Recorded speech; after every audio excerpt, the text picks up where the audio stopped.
At the end, she brings out Reverend James Solomon, and he closes the service by talking about covenant. Or, you have godly scriptural covenants, and then you have evil demonic covenants. How do the demonic covenant comes in? I've explained that. Where I said Satan came in to Adam and Eve and established a different agreement between Adam and Eve. That new agreement they entered into paved way for evil spirit to come into their lives. Paved ways for failure, for what God has not bargained or planned with them to start happening to them. And remember, from that moment, they were disconnected from God.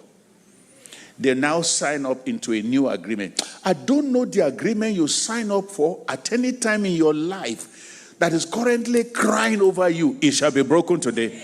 And at this time, I didn't know a lot about covenants. I had heard about it before, but didn't have a lot of understanding of what that was. And so the Reverend talks about many instances in the Bible where God forms a covenant with his people. And the amazing thing about God is that when he forms a covenant, he makes it very clear about what it is. He lets you know the conditions of the covenant, and he makes sure that you are in agreement with him before you get into this covenant. There are no lies.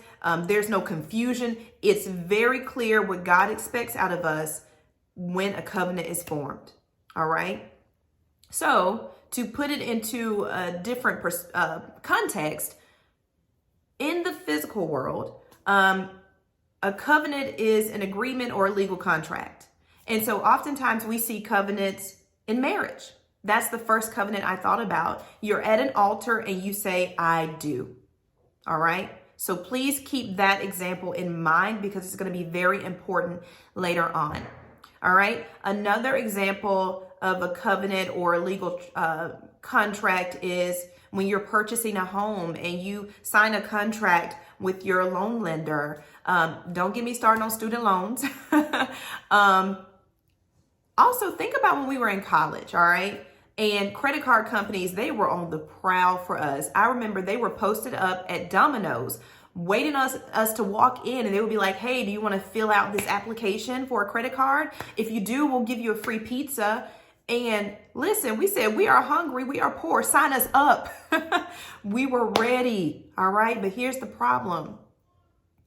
We signed those agreements and we didn't read the fine print. We didn't know by coming into agreement with this creditor what the cost ultimately would be. We didn't read the guidelines. We didn't read the rules, the parameters.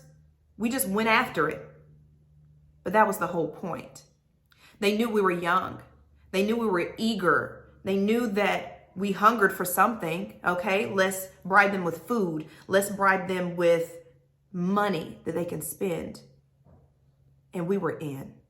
Okay, so this is another example of how a covenant is formed, and it's very similar to what the enemy has done for many of us to come into covenant for different